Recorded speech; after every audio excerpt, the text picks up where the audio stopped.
Hello, my name is Dr. Jonathan Jones. I'm a rheumatologist at Samaritan Rheumatology in Corvallis, Oregon, and I'm excited to take you on a journey of learning about rheumatology. Many clinicians feel like rheumatology is a difficult topic and that many of the concepts are difficult to understand. However, I hope to make this feel a lot easier to you as we go through these different topics. So today what we're talking about is how to approach someone who complains of chronic joint pain. And let me take it back. We're going to talk about how to approach someone with joint pain, and the first thing we want to decide is whether that's an acute joint pain or chronic joint pain. And this is important because when the pain is chronic, our differential changes often. When it's acute, meaning just in the last few days or a couple of weeks, there's still a very broad range of possibilities of what might be going on. I do think it's important to point out that there are three main considerations that you should consider when someone presents with an acute monoarticular arthritis. When someone presents with an acute monoarticular arthritis, these are the three entities that should immediately cross your mind. A crystal arthritis, such as gout or pseudogout, septic arthritis, or a traumatic arthritis. Now, this is certainly not the only possibilities that you'll see, but these are the most likely when someone has this kind of presentation. It certainly could be an early presentation of something else like psoriatic arthritis or maybe even rheumatoid arthritis, but this is what you're going to want to look for at your initial evaluation. Now, most of the time you're going to be seeing someone who has a chronic arthritis, a chronic joint pain. And this becomes a little bit harder, and my experience is that many clinicians struggle with knowing how to approach these patients. It feels like the list of possibilities that could be causing all of these long-term joint pains is so long. So I want to break it down for you and make it a little bit easier. And the first thing that we want to do is consider what is the first branch point that we want to put patients down as we make a differential. As we think about someone who has long-standing joint pain, what is that first branch point? And I'm going to recommend that you should first try and determine if this is an inflammatory or a non-inflammatory process. That's really going to help you narrow the differential in a much easier way. For instance, if your history suggests that this is primarily a non-inflammatory arthritis, now you have a fairly limited list of differential diagnoses to work from. Osteoarthritis is a big one. Fibromyalgia is another big one. There certainly are others, but these are going to be the most common reasons for a chronic non-inflammatory joint pain. The possibilities associated with a chronic inflammatory joint pain certainly are more extensive. However, if you're able to determine that this is more likely inflammatory, then it will make it easier to then determine what type of inflammatory arthritis you're dealing with. So how do we do this? How do we distinguish when a person is coming to you with this chronic joint pain that this is more likely to be inflammatory or non-inflammatory? Personally, what I like to do is focus on 4 questions related to their history. And these are not in any particular order, but I will list all 4 of them. So one that I will often start with is what time of day tends to be the worst for their joint pain. And you'll find that a majority of people with inflammatory arthritis will talk about morning as the worst time of day for their arthritis. Most of them find that morning is the worst. They get a little better by early afternoon and then get worse again by the end of the day. On the other hand, something like osteoarthritis is often best in the morning and then gets progressively worse as the day goes on. Something like fibromyalgia can be all over the place, but for most patients with fibromyalgia, I've found that they complain about their pain being consistent throughout the day, not having any best or worst time of day.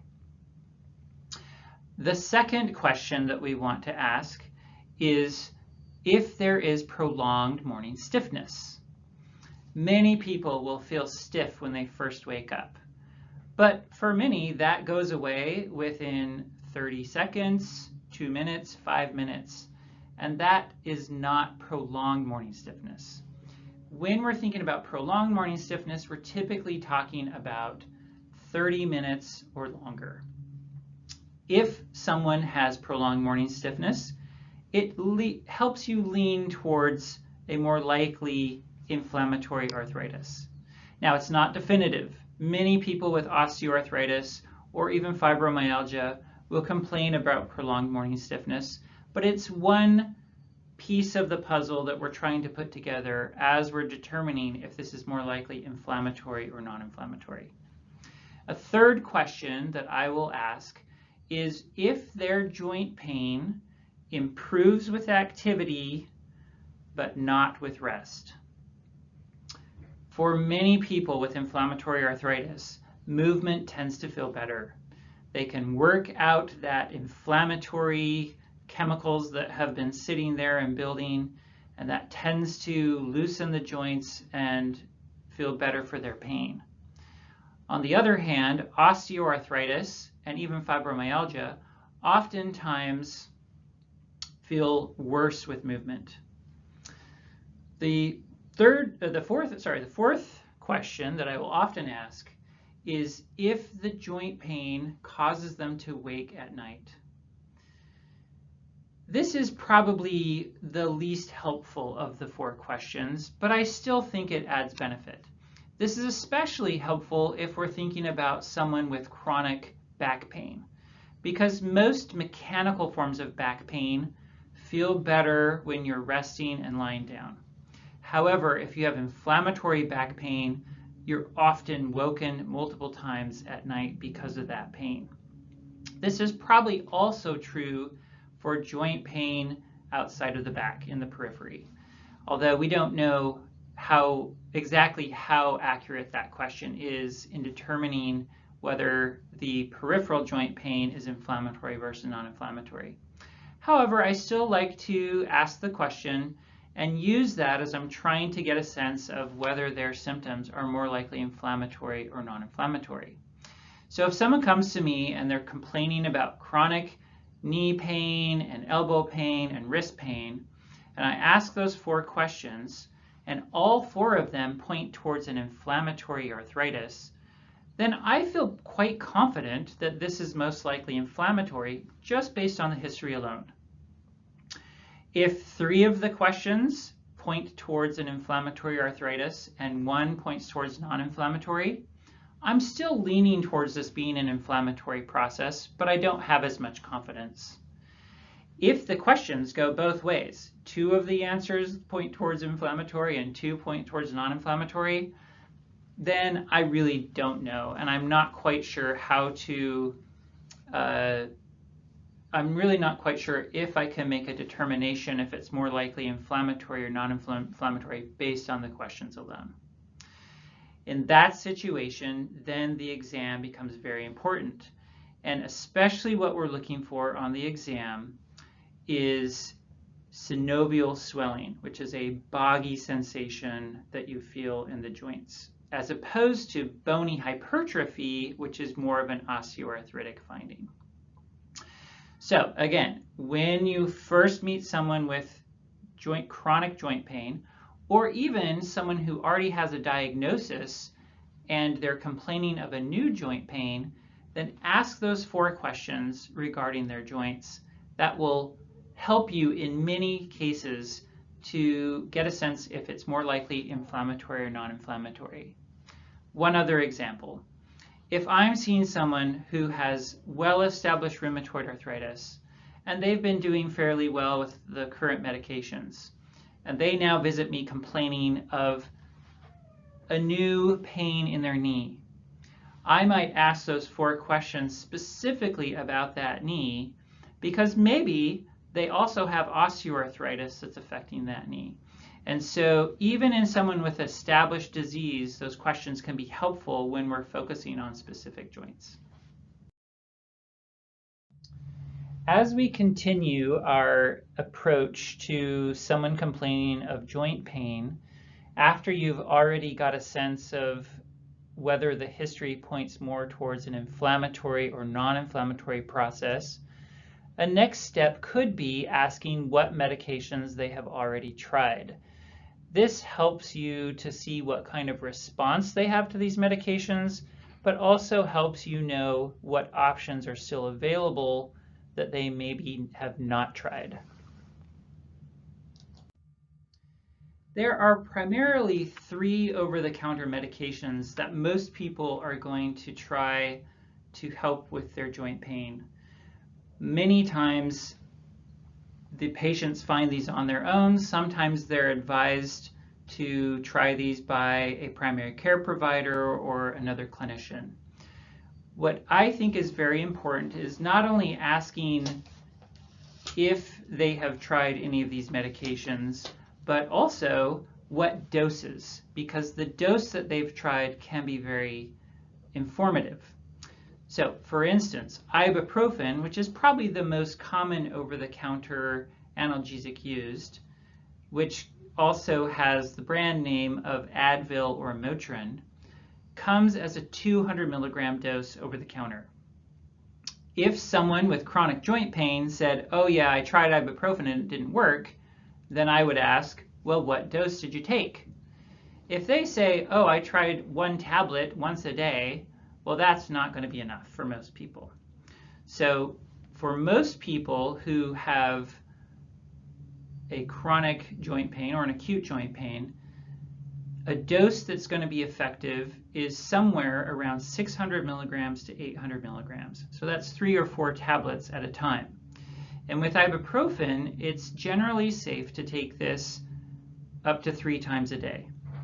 So if I'm advising a patient to try ibuprofen to help with their chronic joint pain, I'll usually recommend 3 tablets 3 times a day. It makes it easier for them to remember, but I always emphasize to take the ibuprofen with food so that it's less likely to bother the stomach. Another medicine is naproxen, which is also known or has a brand name of Aleve. Now, naproxen is also a non-steroid anti-inflammatory, but this has a longer half-life than ibuprofen. The dose available over the counter is 220 milligrams. And for many people, a single dose may be sufficient. However, a better dose for most people is 2 tablets or 440 milligrams.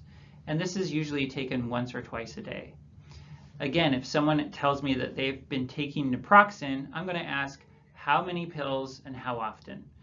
And if I'm going to recommend naproxen, oftentimes I'll recommend 2 pills twice a day, again, making it easier for the patient to remember, but always emphasizing to take it with food. The other common over-the-counter medication used to treat joint pain is acetaminophen or Tylenol. Tylenol comes in several different strengths. The regular strength is 325 milligrams. The extra strength is 500 milligrams. And the arthritis strength is 650 milligrams. Here again, it's very important to ask the patient how much of the acetaminophen they're taking and how often.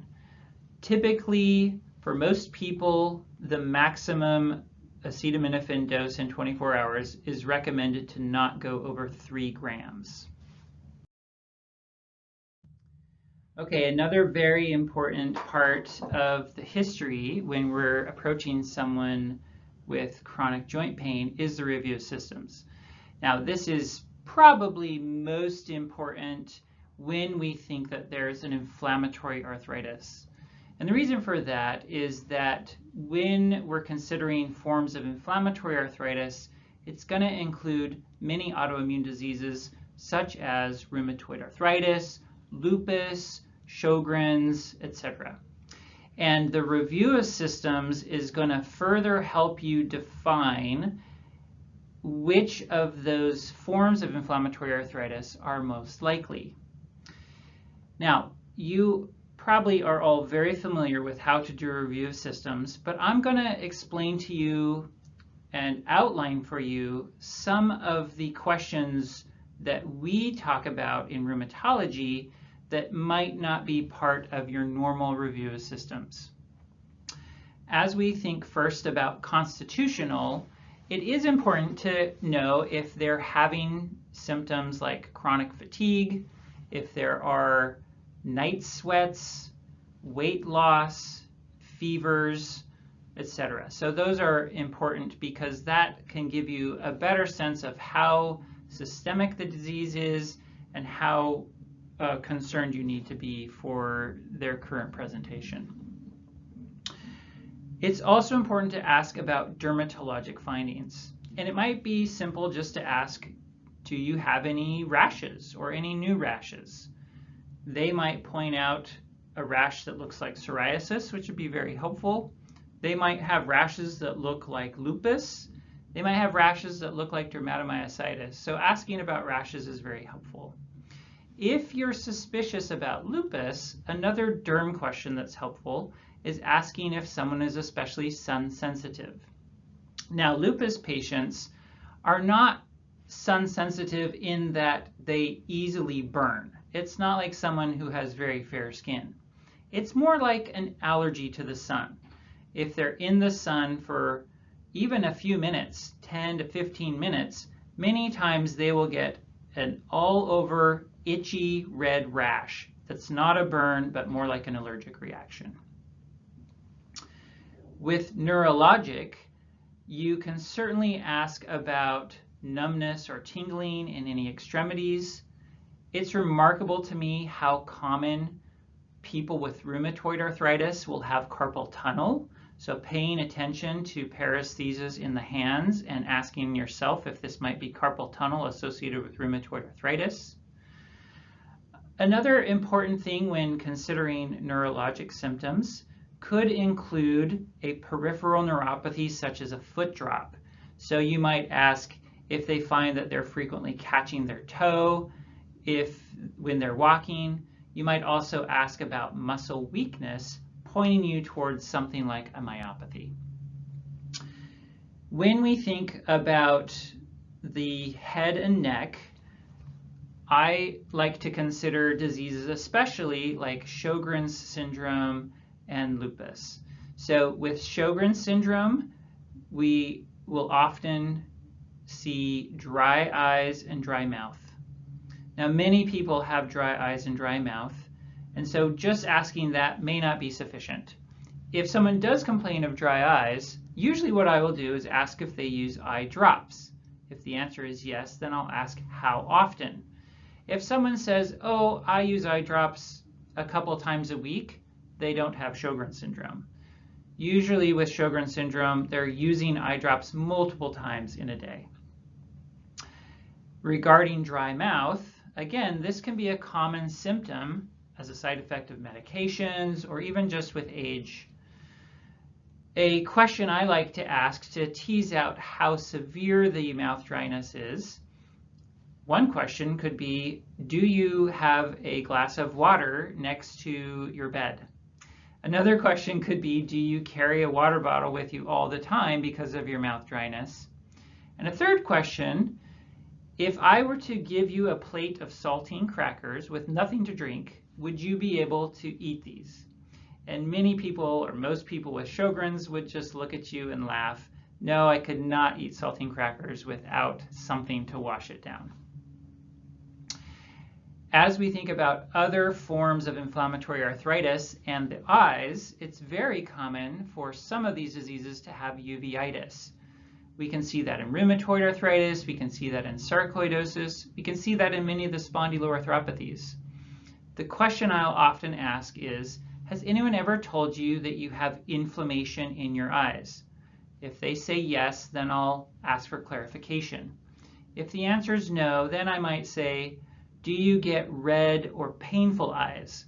And if the answer is yes, I might ask for more clarification. The other thing we need to think about in lupus is that many patients with lupus can get recurrent mouth sores. So I'll ask about recurrent mouth sores.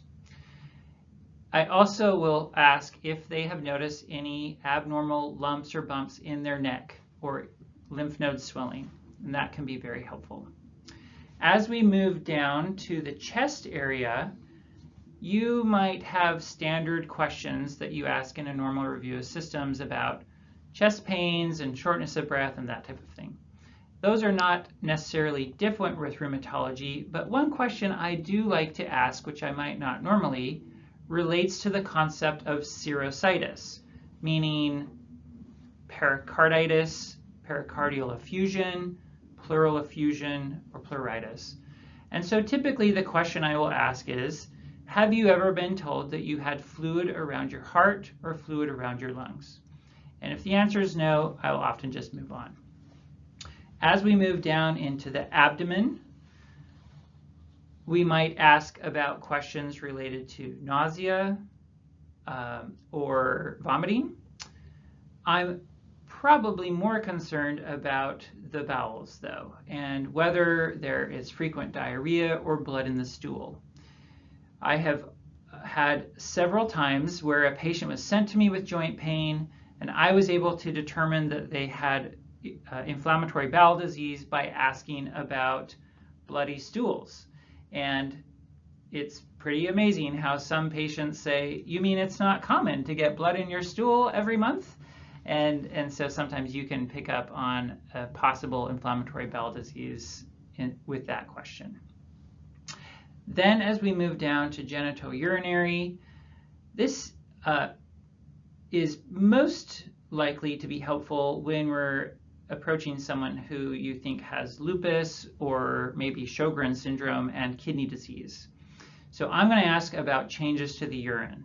And usually what I will ask is, have you noticed any blood in the urine, or have you noticed any change to the urine such as foamy or frothy urine, which would be a sign of proteinuria. If you are suspicious about a rare disease like Behçet's, you might ask about genital ulcers, although I don't do that routinely, only if I'm leaning towards that possibility.